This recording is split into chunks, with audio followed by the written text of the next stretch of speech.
Hello दोस्तों, राधे राधे, जय श्री कृष्णा, जय श्रीमन नारायण। कैसे हो आप लोग? आशा करती हूँ सभी अच्छे होंगे और स्वस्थ होंगे। मैं भी अच्छी हूँ। मेरा भी घर का सारा काम ख़त्म हो गया है, तो यहाँ पे मैं बैठ चुकी हूँ। अपना जो रूटीन है कटिंग का, स्टिचिंग का, वो तो यहाँ पे देखिए कि मेरी एक कस्टमर है, मतलब मेरे गांव की है, और वो हमें ये तीज का ब्लाउज़ सिलने के लिए दी है। उसी में कपड़े में लपेट के अपना जो है पैसा भी दे दी थी, मतलब सिलाई का जो भी हमारा चार्ज होता है तो वो दे दी थी। और मेरे बच्चे लगे हुए हैं कि दे दो मम्मी, मैं जल्दी से कुछ खा लूँगा। तो बस इसी तरीके से ये मतलब देख लेते हैं ना कि मम्मी के पास पैसा आ गया, तो फिर वो बहुत मक्खन मलाई मारते रहते हैं कि मम्मी दे दो। बट हमारा भी तो खर्चा होता है ना, जब सिलाई करेंगे तो उसका भी तो खर्च होता है।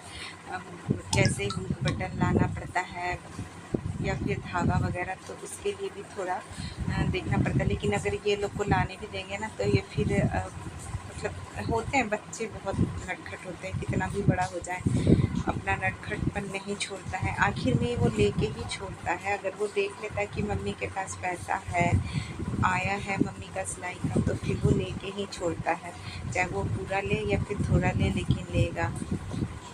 तो बस यहाँ पे मैं इसी तरीके से बच्चों को डाल रही थी। बच्चे बहुत बड़े हो गए, बच्चे नहीं रहे हैं, वो 12th में पढ़ते हैं। फिर भी मतलब होता है ना कि बच्चे बड़े हो गए तो माँ बाप का थोड़ा जिम्मेदारी कम होता है, लेकिन नहीं, ये तो बचपना ख़त्म ही नहीं होता इन लोगों का। तो बस मैं वहीं पे बैठ के कटिंग कर रही थी, और मैं ज़मीन पे ही बैठ के करती हूँ फ्रेंड्स। और मुझे बहुत ज़्यादा मतलब जो बोलते हैं ना कि जैसे मार्केट में रेट है इसका मतलब प्लेन ब्लाउज या फिर आप अस्तर वाला सिलें, तो उससे उतना ज़्यादा मैं नहीं लेती हूँ। मैं थोड़े थोड़े में ही अभी अपना जो कस्टमर है उसको बना रही हूँ। अपना जो जितना मेरा खर्चा निकल जाता है फ्रेंड्स, ऐसा नहीं कि मेरा भी घाटा लगता है। बस मैं अपना जो मेहनत होता है उस मेहनत का बहुत ज़्यादा पैसा नहीं लेती हूँ। बस थोड़ा जो होता है, जितना जिसको देखिए जैसा होता है वो जो दे देता है मैं रख लेती हूँ। बस इतना है कि मेरा जो लागत लगा रहता है हुक बटन कांच का, वो मैं बस उसमें मैं कुछ नहीं बोलती। और उसको जो है ना, उसको मतलब उतना देना ही पड़ता है। उसके बाद अगर अब मेरी मेहनत अगर थोड़ा कम भी दे तो मुझे कोई फ़र्क नहीं पड़ता, ताकि मेरा कस्टमर बना रहे। और एक बार अगर थोड़े बहुत में सिलेंगे तो वो दोबारा ज़रूर से आएंगे।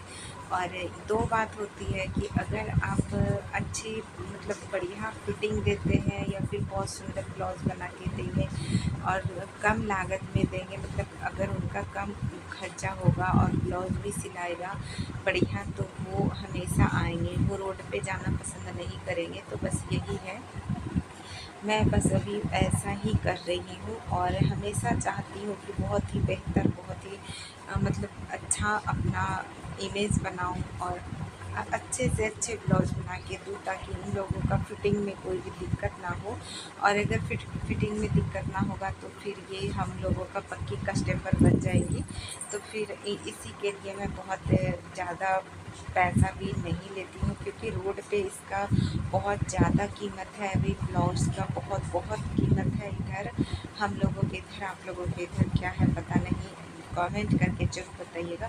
लेकिन जो सिलाई का पैसा होता है ना फ्रेंड्स, बहुत ज़्यादा यहाँ पे कोई कोई ब्लाउज़ का तो 500-500 रुपये सिलाई ले लेते हैं। थोड़ा सा अगर हैवी रहता है या फिर लहंगे का रहता है तो इस तरीके से होता है। बट हम अभी इतना नहीं लेते हैं फ्रेंड्स। मेरे को जो दे देती है ना ये लोग, तो मैं रख लेती हूँ। बस मैं ये देखती हूँ कि मेरा जो हुक बटन लगा हुआ है, यानी कि जो मेरा लागत लगा हुआ है उतना निकल गया है, तो बस मैं रख लेती हूँ। और देख रहे हैं कि मैं यहाँ पे सिलाई कर रही हूँ, और मेरे जो मतलब घर में दूसरा मोबाइल है बच्चों लोगों का, उससे मैं मतलब काम के टाइम पे मैं किसी का भी मोबाइल लेके अपना काम कर लेती हूँ, क्योंकि मुझे एक वीडियो भी बनाना रहता है और दूसरा मेरा सिलाई भी रहता है। और तीसरा सबसे बड़ा काम जो है फ्रेंड्स कि मेरे 3 बजे से भागवत चालू होता है, वो मैं नहीं छोड़ती, उसको तो मुझे सुनना ही सुनना है। तो बस मैं जब तक मैं ये भागवत लगा के यहाँ पे रख देती हूँ, मेरा सिलाई भी हो जाता है। उसके बाद मैं अपना काम भी करते रहती हूँ, वीडियो भी बन जाता है फ्रेंड्स। मैं सभी बहनों से यही बोलूँगी कि भगवान के आगे किसी का नहीं चलता है। जो भगवान की मर्ज़ी होती है उतना ही होता है। तो बस भगवान पे भरोसा रखें और भगवान पे ही समर्पण हो जाएं। तो भगवान कभी अपने भक्त को दुखी नहीं देखते और भगवान अपने भक्त को कभी निराश नहीं करते। मैं जब से भागवत, मेरा बहुत बुरा हाल था फ्रेंड्स, मैं क्या बताऊं बहन। सभी बहनों को मैं यही बोलूँगी, बहन भाई जो भी हैं, बच्चे, सबको मैं बोलूँगी कि अपना जो है भागवत ज़रूर सुना करो, या फिर आप रामायण पढ़ो, या फिर आप अगर पूजा पाठ, अगर किसी चीज़ से आपको टाइम नहीं मिल पा रहा है कि हम भागवत नहीं सुन पा रहे हैं, तो आप पूजा पाठ पे ही मन से ध्यान लगा के अपना पूजा कर लिया करो। बस भगवान ये नहीं कहते कि मुझे 56 भोग ही लगाओ, लेकिन बस अपना दिल से आप सूखी रोटी भी उनको खिलाओगे ना, तो वो खुश रहते हैं। और आप एक सूखी रोटी खिलाओगे तो भगवान आपको ज़िंदगी भर के लिए भूखा नहीं रहने देंगे। मैं यही जानती हूँ और मेरे साथ ऐसा ही हुआ है। मुझे तो बस, मैं खाना छोड़ सकती हूँ, काम छोड़ सकती हूँ, सिलाई छोड़ सकती हूँ, मुझे नहीं करना। जो होगा देखा जाएगा, भगवान ही खिलाएँगे। अगर धरती पे दिए हैं तो भगवान ही खिलाएँगे भी और खिलाएँगे भी। तो मुझे कोई चीज़ की टेंशन नहीं है, लेकिन मुझे बस भागवत सुनना ही सुनना है।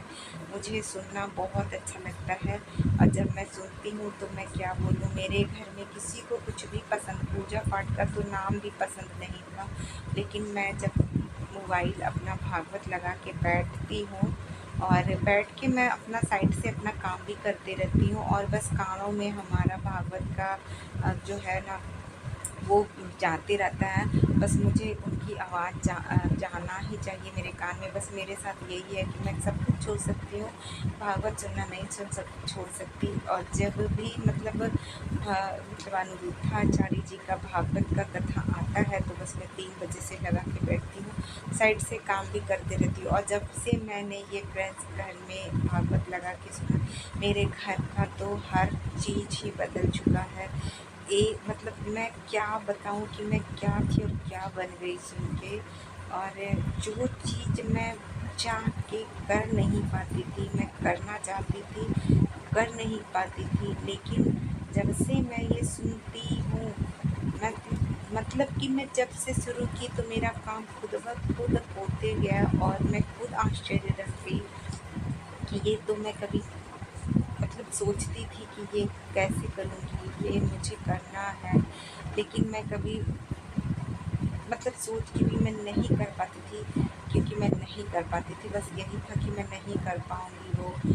और मेरा खुद ब खुद हर चीज़ हो गया फ्रेंड्स, बिगड़े हुए भी सुधर गए और मेरा ज़िंदगी संवर गया, मैं यही चाहती हूँ। और अब तो मुझे किसी बात की टेंशन नहीं है। मुझे उतना मतलब मैं पूजा पाठ करती थी, लेकिन मुझे इतना समझ में नहीं था कि जो करते हैं भगवान ही करते हैं।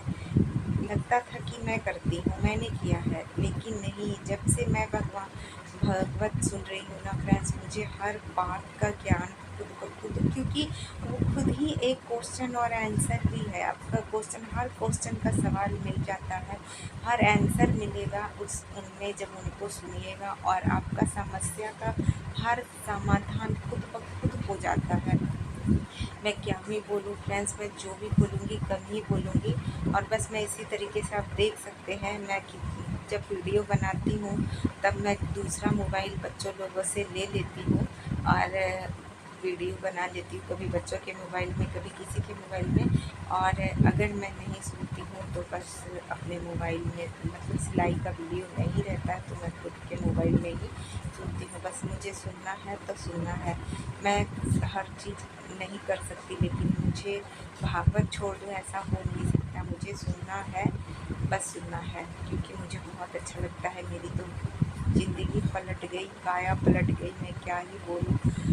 मेरा सारा दुख भगवान जो है ना बस हर लिए, क्या ही बोलूँ फ्रेंड्स। और रास्ता खुद ब खुद मिलता है। मैं इतना बेकार ज़िंदगी जी रही थी कि मुझे मतलब हर टाइम रोना ही आता था कि भगवान मेरे नसीब में क्या लिखे हो, क्या मुझे कभी खुशी कभी सुख कोई चीज़ का नहीं। मुझे एक चीज़ कहते हैं कि हर चीज़ होते हुए भी आपको गम ही मिलेगा, वही था फ्रेंड्स। सब कुछ रहते हुए भी मैं बहुत दुखी थी।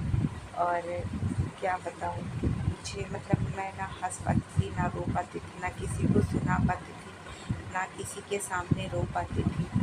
अंदर ही अंदर घुट रही थी और हर रास्ता लगभग मेरे लिए बंद हो चुका है। कहीं कोई रास्ता ही नहीं नज़र आता था। लेकिन मैं जब से भागवत सुन रही हूँ ना, तो मुझे कोई रास्ता का ज़रूरत ही नहीं लगता है हर रास्ता खुद ब खुद बना हुआ है। तो बस मैं तो अब थोड़ा-थोड़ा भगवान जो है ना मेरे ज्ञान को खोल रहे हैं, ज्ञान दे रहे हैं। अगर ज्ञान देते हैं तो फिर मतलब अपना दिमाग तो खुद ही चलने लगता है। तो बस यही है कि जो करते हैं भगवान ही करते हैं, उन्हीं पे आश्रित रहना चाहिए। तो बस मैं यही सुनती हूँ और इसी के टाइम पे मैं अपना सिलाई भी करती हूँ। और सिलाई मैं पहले भी कर लेती हूँ, लेकिन हाउसवाइफ हूँ ना फ्रेंड्स, तो मुझे घर में 1 बजे के पहले छुट्टी बिल्कुल भी नहीं मिलता कामों से। 1 बजे के बाद जो सोने का टाइम होता है, खाना-पीना खा के जो औरतों का होता है कि अब मैं जा रही हूँ सोने। बहुत सारी औरतें सोती है, आराम करती है, लेकिन मैं नहीं करती क्योंकि मुझे काम रहता है अपना सिलाई का, बुनाई का। तो ऐसा नहीं कि ज़बरदस्ती काम है, आप नहीं भी लोगे तो कोई ज़बरदस्ती आपको नहीं देगा, लेकिन मुझे करना रहता है, इसीलिए मैं नहीं सोती। और सो के मुझे और भी आलस आता है, इसलिए मैं नहीं सोती हूँ फ्रेंड्स। मुझे काम और मैं काम करती रहती हूँ और अपना भागवत के टाइम पे भागवत सुन के बस फिर से मेरा रूटीन रहता है। कभी मेरा तबीयत वगैरह ख़राब हो जाता है तभी मैं आराम करती हूँ, बाकी मैं नहीं करती और लगी रहती हूँ अपने कामों से। और मैं बहुत अच्छे से काम करती रहती हूँ और मुझे अच्छा भी लगता है। और जब 2 पैसे अपनी कमाई का आता है ना फ्रेंड्स, तो और भी ज़्यादा अच्छा लगता है। तो बस यही है, 2 पैसा अपना कमाती हूँ तो बहुत अच्छा लगता है, सुकून की ज़िंदगी लगती है। चाहे मुझे 1 रुपए ही क्यों ना अपना कमाई का आए, तो मुझे वही अच्छा लगता है। तो बस बातों ही बातों में हमारा ब्लाउज भी सिला जाता है फ्रेंड्स, जैसे कि आप देख सकते हैं। तो दोनों ब्लाउज हम कंप्लीट कर लिए हैं। आज मैं इसको सिल के रखूँगी और कल मैं इसका बटन पट्टी मतलब बटन लगाऊँगी और फिर मैं आप लोगों के साथ वो भी शेयर करूँगी। तो बस हमारा ब्लाउज हो चुका है। अगर आप लोगों को हमारी बातें, हमारा सजेशन अगर बुरा लगा हो, हमारी किसी भी बातों से आपको तकलीफ़ हुई हो, दुखी हो, तो फ्रेंड्स प्लीज़ माफ़ कर दीजिएगा। छोटी बहन, बड़ी बहन, बेटी, कुछ भी समझ के माफ़ कर दीजिएगा। और बस बातों ही बातों में हमारा, क्योंकि सिंपल ब्लाउज सिलने में ज़्यादा टाइम नहीं लगता है। आधा घंटा के अंदर आपका एक ब्लाउज तैयार हो जाता है और मतलब आधा पौने घंटा में हमारा दोनों ब्लाउज कंप्लीट हो चुका था। तो बस इसी तरीके से अब इसको बटन और मतलब ऊपर बटन लगाना है। उसके बाद फिर जिसका है उसको दे देंगे। तो अभी सभी तैयारी कर रहे हैं तीज का। तीज के लिए ब्लाउज सभी अपना सिलवा रहे हैं, क्योंकि हम लोगों के यहाँ पे तीज का बहुत ज़्यादा महत्व है। तो फ्रेंड्स, आप लोगों के घर पे तीज होती है कि नहीं, ज़रूर बताइएगा कमेंट करके। मिलते हैं नेक्स्ट वीडियो में।